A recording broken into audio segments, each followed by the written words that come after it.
For making a spaghetti with many sides, cut open any bread of your choosing, but preferably a baguette. Then place a teaspoon of butter on each half, preferably salted butter to give some extra flavor.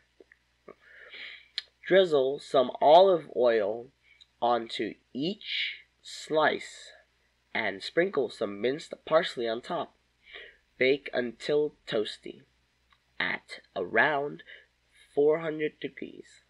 Dice some onions and mini tomatoes. Mix them into a bowl of arugula and mozzarella cheese. Bring some linguini to a boil and stir occasionally for 7 to 10 minutes to get them to an al dente state. Sear some ground beef, then add a can of tomato sauce with your favorite seasoning into that beef. And plate the spaghetti, sauce, salad, and garlic bread and serve immediately hot. Enjoy your meal.